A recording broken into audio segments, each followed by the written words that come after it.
I'm Lynn from the NightLife team. Welcome. Thank you. Welcome to NightLife. NightLife is our weekly Thursday night event where we bring you cocktails, community, culture, science, because we're in a science museum. Welcome to the first edition of NightLife Intersections. This is part 1 of 3, where we explore the intersection between culture, art, and community. This one's dance, so I hope you're all excited to dance and move around.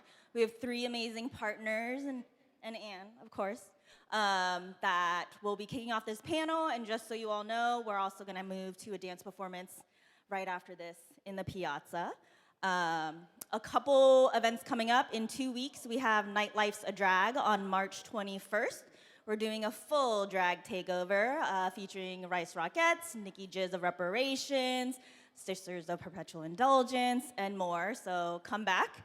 And then April 4th, we'll have our second Intersections event around fashion. There will be a fashion show, so come through. And maybe I'll stop there because we're here every week. I'll now pass it on to Anne. Thanks.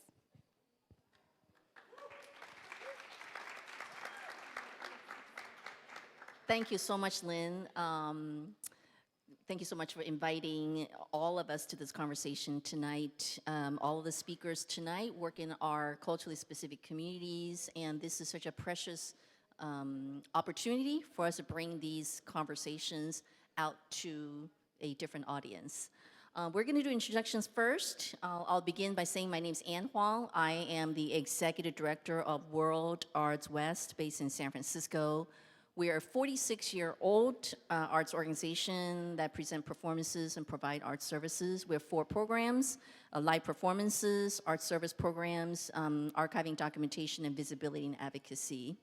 We serve one of the largest, possibly the largest world dance network in the United States, created in 1978 in direct response to the 1965 Immigration Act, possibly the most important federal legislation that diversify the makeup of this country. Very, very, very honored to be in conversation with 3 wonderful artistic directors tonight. I think everybody has a mic, right? So we'll just pass the introductions down. How y'all doing? Ahambu Nkiruka Oruche. My name is Nkiruka Oruche. If that's a lot for you, you can call me NK. I'm the executive and artistic director of Afro Urban Society and the artistic director of Gbedu Radio, which is the performing ensemble that is a part of the organization. And also here with me are Karmu, Kanukai, Roshonda, and Toba, representing the performing group. We're based in the Bay Area, operating out of Ohlone Land, Oakland, and San Francisco. And we, Gbedu Radio, the performing group, does Pan-Afro urban styles. And we work with artists and performers who are indigenous to the forms that we are creating. I rep Lagos, Nigeria, Amici, and also the Bay Area. Thank you.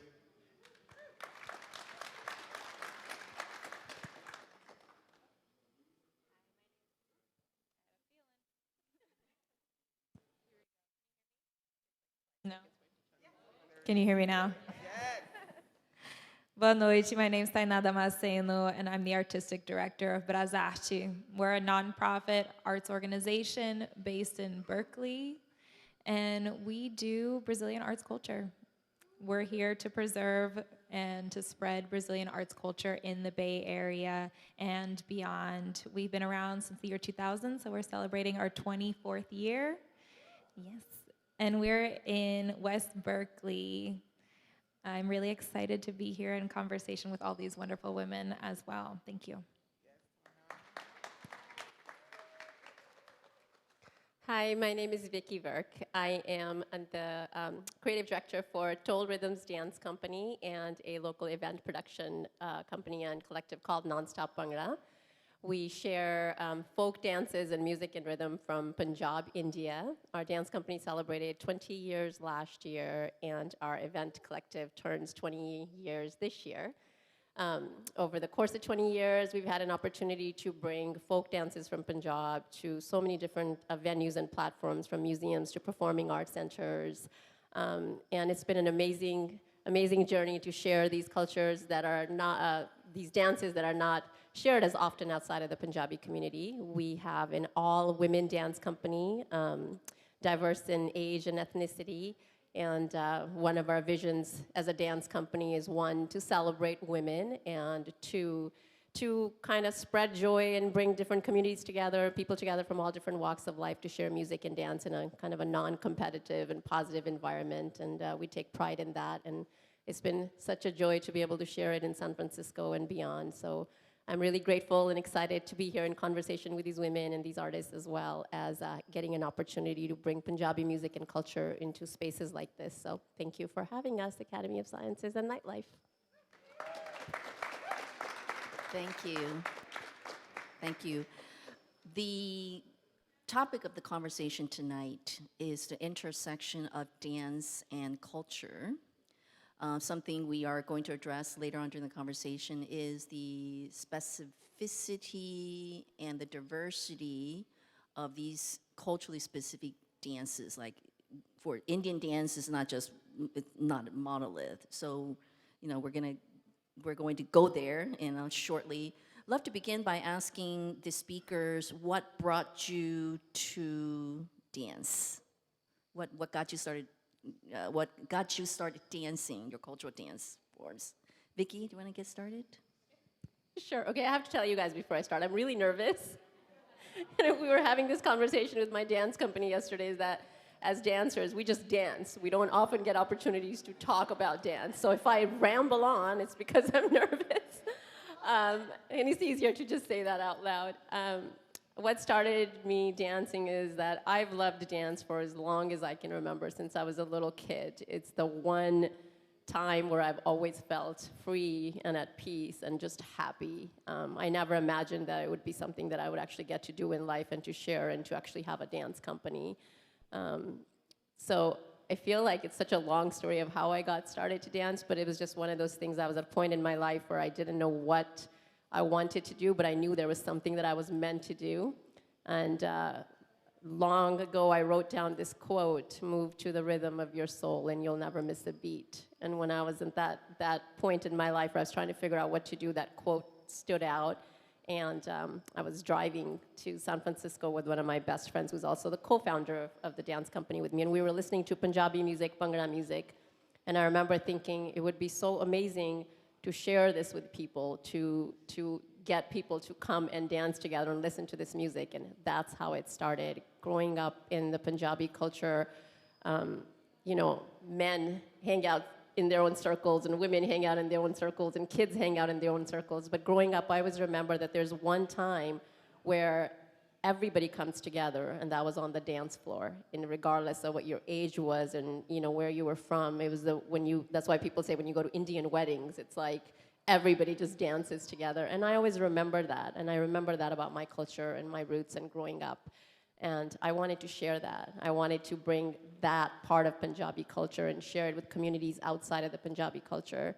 And so I think that's what still drives our dance company to dance, is not only to share these movements and these ethnic dance forms from Punjab, India, that aren't shared outside of the Punjabi culture, but also to spread joy. And I think in this time and age, it's really important to bring people together from all walks of life, because it doesn't matter where you're from, music sort of unifies you. And Punjabi music and Bhangra music has this free spirit about it that it just moves people. And that is the entire vision of our dance company, is to share this joy with people and to bring them together. And that's what keeps us going. Thank you, Vicky. And for so many cultural artists, we don't start dancing or engage in dance through formal academies that you think, like, I enrolled in a ballet school. Oftentimes we're born into it, and it's a spiritual practice, and it's generational, and is very much tied to our cultural identity, self, and community. So that's why I kind of started by asking this particular question. Dinah, NK, do you want to talk a little bit about how you entered dance, however you want to answer that question? NK? Right. Yeah, I used to win all the dance championships, like when I was a kid at the birthday parties. So I had to keep the same energy. And then I realized I could make money doing it, and so I just kept on dancing.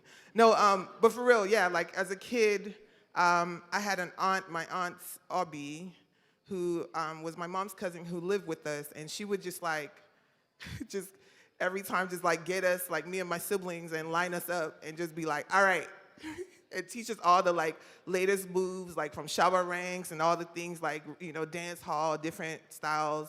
And then we would just like pre-game for any party, and I would like win the girls' competition. My brothers, either of my brothers would win. Yeah, I just, you know, I kind of got into dancing in the more formal sense, like in college, after doing like more like talent shows and things, like putting on things with my friends. And I always kind of knew, mostly because I'm Nigerian, and so I was not gonna be able to dance as a career. And also I just like didn't have any examples of it as like, you know, professional career at the time. So it was always something that I kind of hid. And also, I didn't like the environment. Like I was in, you know, Southern California and LA, and I just like the vibe and everything. I just didn't see myself represented. And so when I moved to the Bay Area, I started working in the youth program at Dance Mission, and through that started teaching, you know, in the youth program, teaching girls. And for me, I think one of the things that really clicked was that like my aunt had been such a lifeline for me, and I wanted to be that for other young girls, and I wanted other young Black girls in diaspora to have connection to other Black girls from anywhere around the world through dance and music, and so that's what I've continued doing. Thank you, NK. And before we bring Tynan on, in our community, we have over the years, we've presented over 600 dance companies. And this,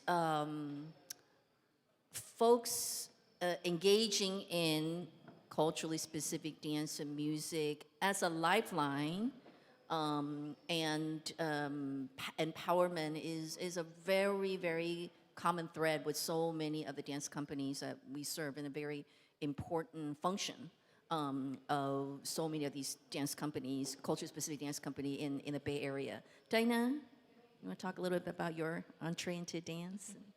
Yeah. Born into it. For sure. I started dancing with my mother. She came to this country with the intention to dance. She similarly felt that in Brazil, the opportunities for her were limited, and she wanted to expand those. Coming to the United States, she came here in the early 80s with $50 in her pocket and a dream. Very typical, very what you would think as someone, as a young person coming to this country. And for me, she created the space at Brazache for us to feel connected, for kids who are in the diaspora to feel connected, for Americans who are interested in Brazilian culture. My first time on stage was at the Cal Theater here in San Francisco, performing with my mother. And dance kind of became this escape as a very shy kid, to have a space to connect with my culture, have a space to connect this mother-child relationship that sometimes when your parent is an immigrant and comes from a culture that's different from what you're living can have moments of strain. It was a space where we connected, where we felt connected, where we didn't need words. And that continued to be a space for me moving into, actually going into academy, going to San Francisco Ballet School, and then having some health issues that made me have to step back from that, and how realizing that ballet was this space that was a very short window and a very specific window. And so it took me a while. I didn't really want to dance in my teen years. And Brazache and Brazilian culture became this space where I could reintroduce my body to movement. And I ended up falling back in love with it. The things that I did when I was a kid, the things that I did with my family ended up being my career.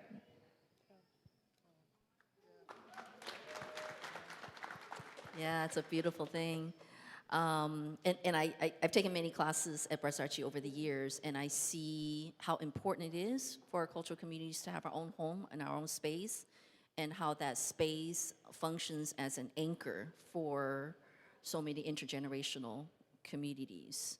An intergenerational community that may be, the space may be started by the first generation of immigrant communities serving the American-born, but also as a newer and the future generations of immigrant folks that come in, it continue to serve as that particular anchor, because Bresarchi is so much more than an arts organization, right?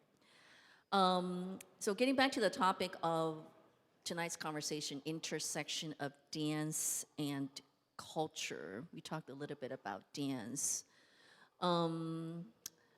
This is a broad question, wanted to kind of find out a little bit about how your dance practices intersects or rooted in your cultures, and then we're going to steadily advance forward to talk about the specificity and the diversity of the culturally specific community or dance that you practice in.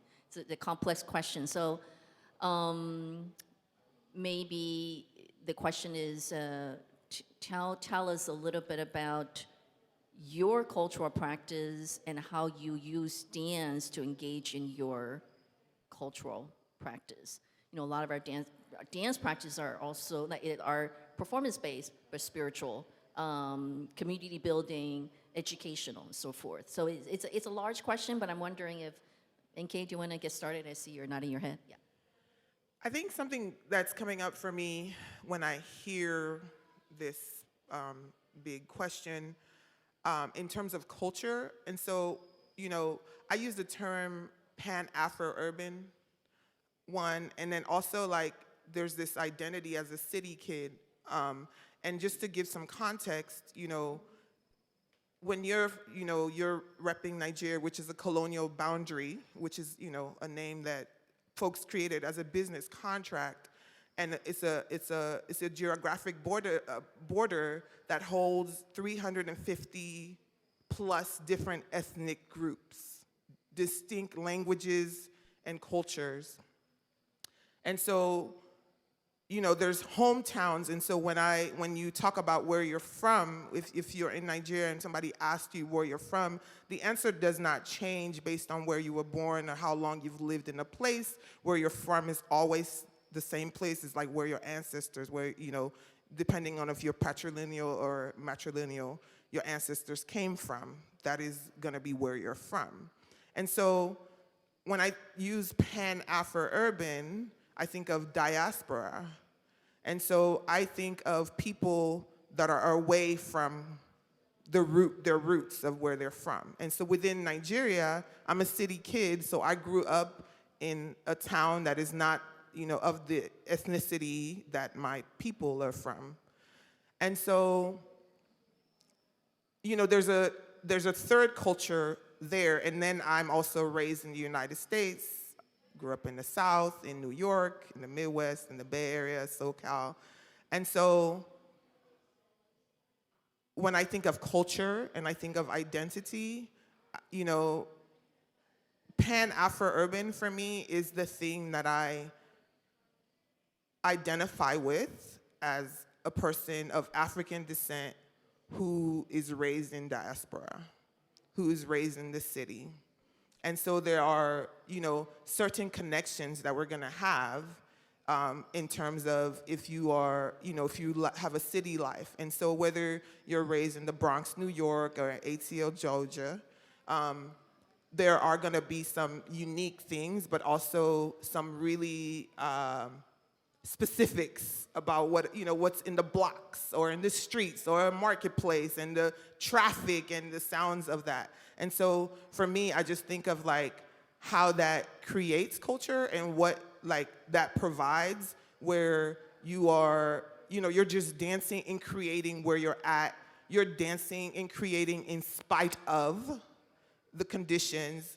You're dancing and creating in response to political, economic, social conditions. And so that's why the term pan comes up for me in terms of how that links me as a Lagos bred, ATL bred kid to somebody from Kingston, Jamaica.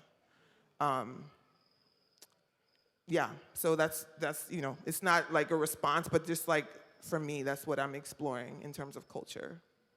And for so many of us who are born in another country, and I'm a first-generation immigrant myself, we come here and oftentimes some kind of label is thrown at us. And being able to have the agency to say this, to name our own culture. Now, this is my culture. And in my case is, I'm originally from Taiwan. A lot of folks from Taiwan feel like we're a colonized land, colonized by the Chinese government. And yet, when I came over here, the label that was thrown at me was Chinese. I'm still grappling with that. Is Chinese and Taiwanese the same, or am I Taiwanese and anti-Chinese? This is very, very, very, very, very complicated. And being in these, artistic practices gives us opportunities to actually explore that internally within ourselves and also within our community. So same question about with Taina and Vicky. How would you describe your cultural practice? How did that intersect with dance? It's a big question. However you want to answer that particular question, feel free to do so. Yeah, that is a huge question, and I'm trying to think. Similarly, I mean, NK brought up the fact that Nigeria, these are colonial-made borders, and that you have all these ethnicities within one country. And Brazil is very similar. In our diaspora, we have this huge, huge herança from the continent of Africa. And for comparison's sake, in North America, there were around 400,000 people trafficked to North America. That's the United States and Canada. In Brazil, it was around 6 million. So that influence cannot be overstated ever. And because of the sheer amount of people who came, who brought their specific cultures, Brazil also has this specificity. There are places where you're going to find more Igbo people. There are places where you're going to find more Yoruba people, and you're going to feel those influences very strongly. Where my mother's from, in Bahia, is where most people were trafficked to. It's where samba was created. It's where a lot of these cultural practices that have made their way around the world and enchanted so many people came from. In Brazil, we had a great migration after slavery was abolished, similar to the United States. So folks from the Northeast went looking south, looking for jobs. So that's where you start to have the creation of samba in spaces in Rio de Janeiro, in São Paulo. And that also can't be overstated. Samba goes from being a country culture, a farming culture, to becoming urban. And so for me and my connection to samba, especially coming at it from being a white person and engaging in these cultures that I grew up with, it can be very complex. And I think there's a very great responsibility, because in Brazil, we are all ethnically mixed in some way. We're going to present racially differently. So in order to feel like I'm honoring my ancestors, even if I don't look like them, I feel a very high responsibility to be specific, to honor specific people, to honor specific dance forms. Brazil is a very large country. Samba itself is incredibly diverse, and samba is just this much of what we have to offer as far as arts culture. It's one of the privileges when we get to dance for Brazilian audiences, that there is a shared history and there is a shared level of knowledge. When we come into spaces like this, where it's multicultural, people probably have no idea anything around Brazilian arts culture. we have to be really present in the education aspect of what we're sharing. I cannot be here and say I'm doing samba from Rio de Janeiro and not have high heels on. I can't be here doing frevo from Pernambuco and have high heels on. So being really specific is what's important to me as far as culture. Great, great. Thank you. Yes, applaud if you want. This is a conversation and educational session, and I hope our collective learning continues for years to come. Many of us have been denied to learn about our own cultures because of colonialism, because of many other factors, migration, immigration, because of, and this is the case for me, our own families don't even know the history of our own culture. So how can they teach it to us? Right? Or we think what we learn in school is actually what happened. So there's a lot of, this is my current individuals, and there are a lot of sort of collective, every single individual is at a different spot in our own revolutionary equity journey. And so I just want to encourage everybody to have an open mind as we engage in continual collective learning and ultimate liberation.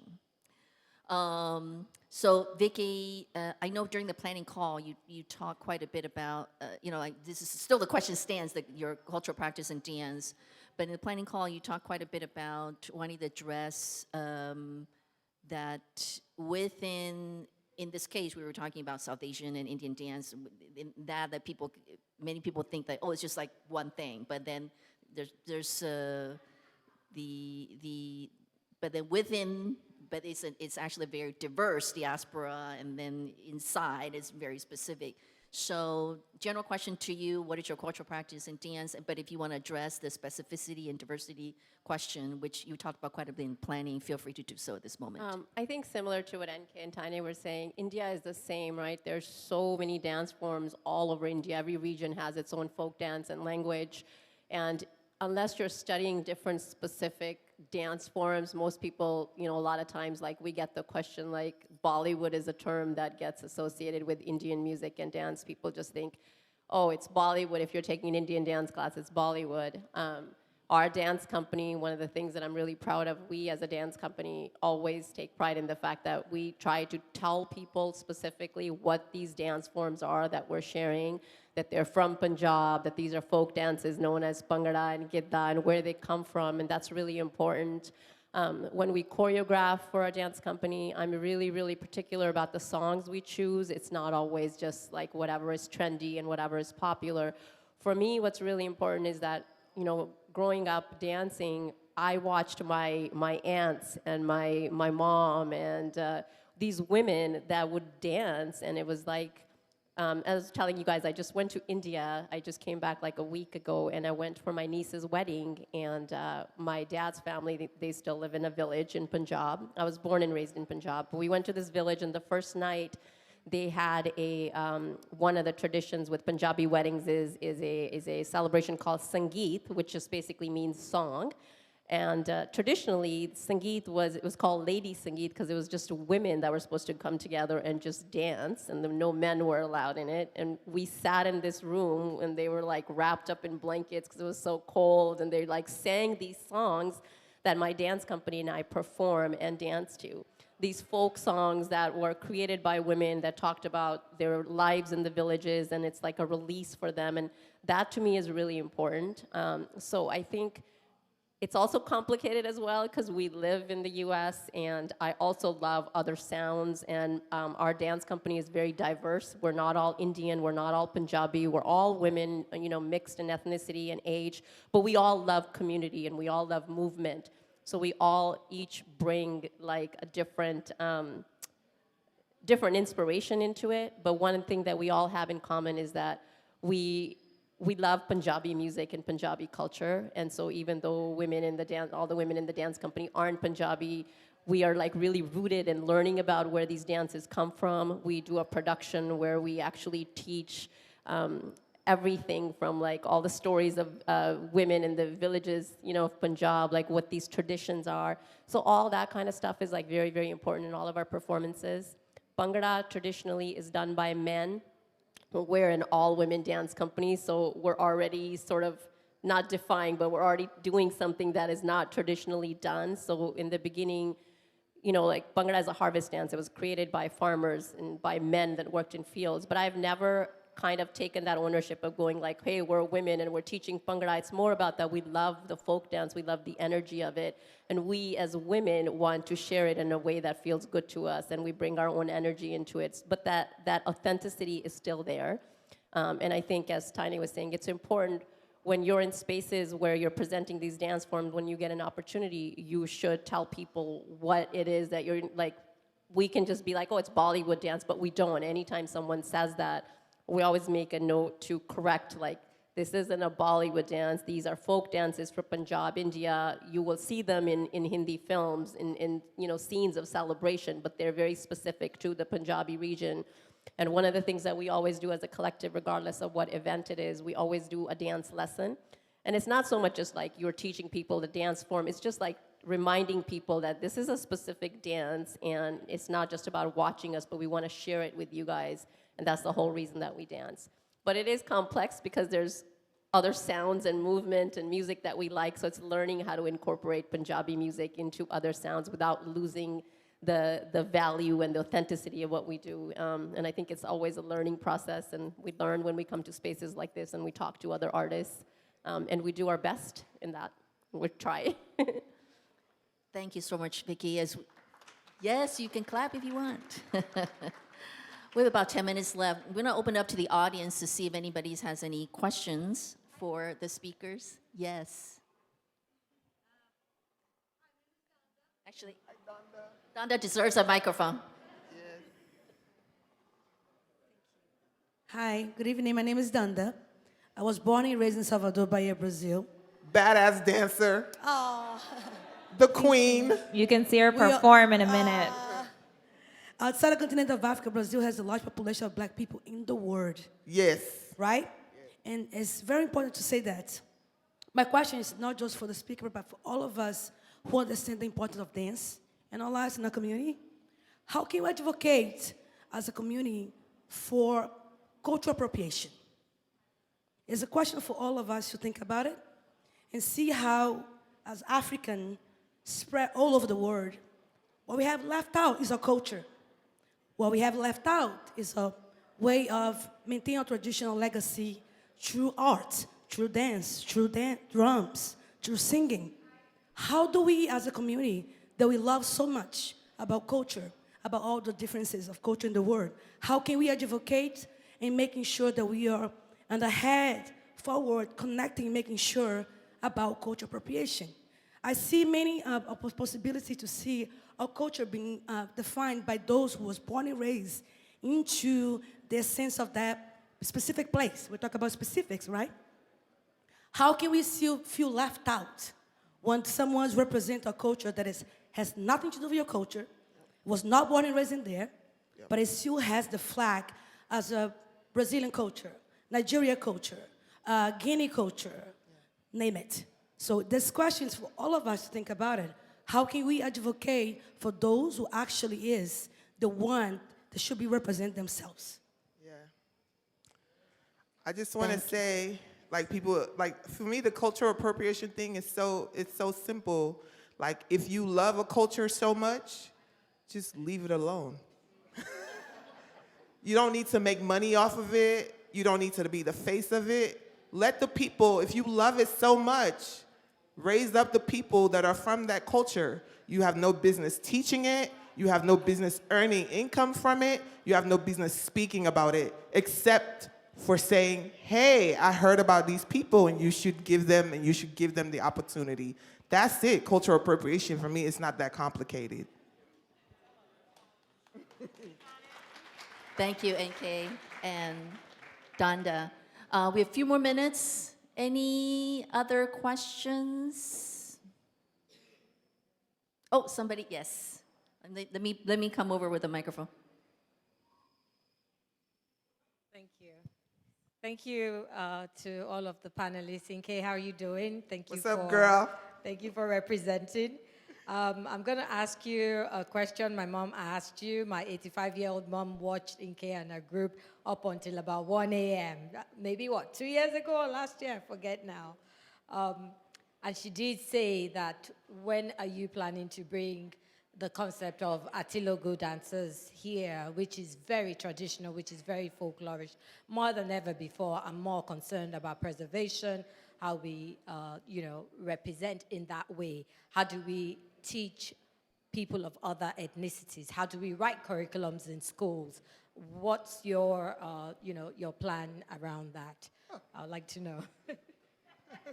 I want to give some context because I said I do Pan-Afro-urban dance, and I gave a context around what that meant, and that I'm a city kid, and these are the things that I do. And even within that, there's things like I stopped teaching, like I'm not going to teach anything, that is not, I'm not going to teach dance hall. I'm not going to teach hip hop because those are not things that are, from the culture. Even things that come from Nigeria, there's cultural appropriation context because I'm not from the hood. I'm upper middle class, and I learned these things on YouTube, and I think that also, even as a Nigerian, I can appropriate cultural dance. And so for me, my work is to lift those things up. But going back to your question, the dances that come from my culture, which is within the Igbo ethnic group, which has very specific, also different specific ethnic groups, is something that I'm starting to go in, and as Anne was saying earlier, these are not necessarily things I grew up practicing, so I've been around it, and so I'm learning what my own ancestral dance and music forms are traditionally, and I don't know what the answer is, but I know for me it's really, I think there's some trepidation around how much stuff do you bring out, especially when we're talking about things around cultural appropriation, when we're talking about things around sustainability for people that actually do these forms, right?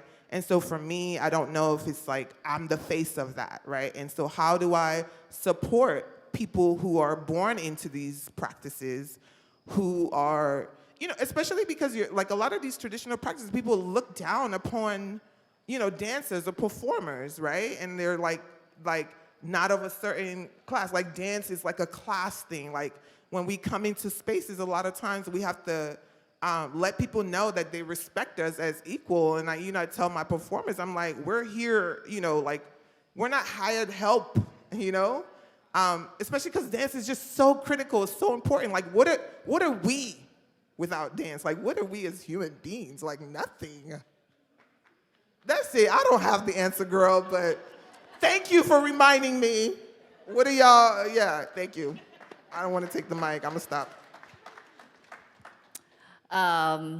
We're just getting started. However, we only have a few minutes left. So love to give some space to the other speakers, Vicky, Tina, as we have a few more minutes left. Before the dance performance, by the way, wonder if you have any last comments to share with us. Whoever wants to go first.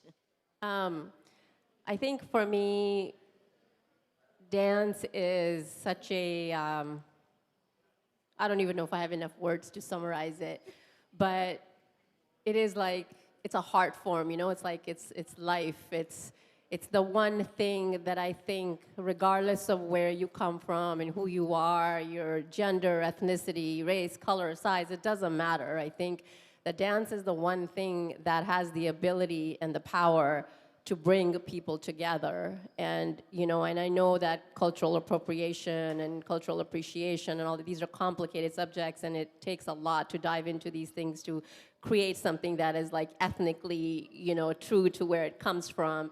But for me personally, I think it's about intention.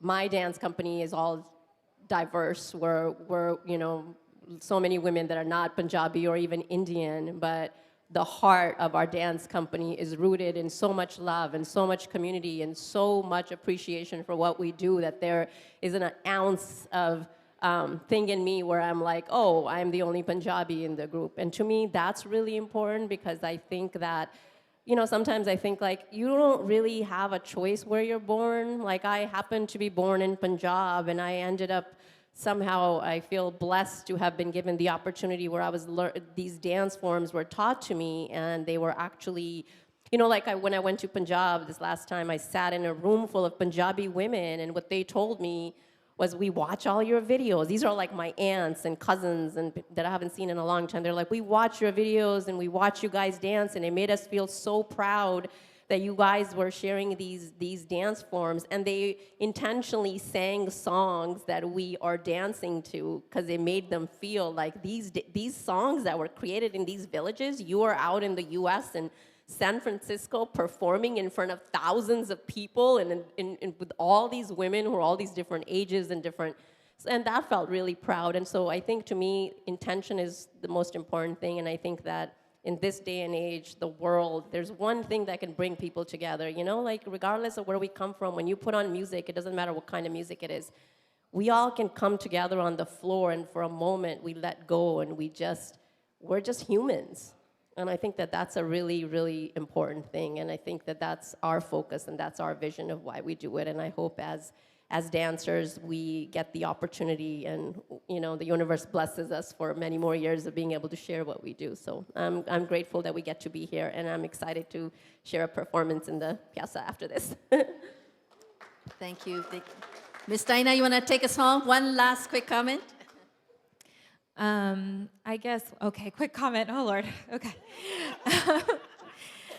For me, why we do this, why Brazashi continues to thrive is kind of a mix of what these two women have been saying, and Kay talking about creating spaces to uplift people who already do the work. A big part of what we do is bringing artists from Brazil, traditional artists, urban artists all over, from Bahia, from Rio de Janeiro, Pernambuco, to come and teach their art forms from the source. As someone who's a diaspora kid of the diaspora, it's really important to keep those direct connections and to honor them financially, to honor them through respect, and to honor them, most importantly, in life. So creating there's this vast lake of what our arts culture is, and to think that that lake at the surface can be very glittery and beautiful and wonderful, but it is our responsibility to go deeper. It is our responsibility to go into those murky waters, ask those hard questions, and to question ourselves too. So thank you all for being here and for sharing all this. Yeah. Thank you. Thank you. Thank you. Thank you. If you are not familiar with the three wonderful organizations led by these three wonderful women, please take a picture of their organizations and look up their website, and they have future performances coming up later this year.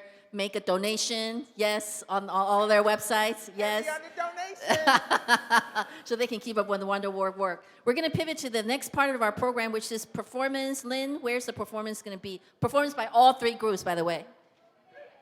Over there, over there, over there. Thank you so much for coming tonight. Wonderful conversation.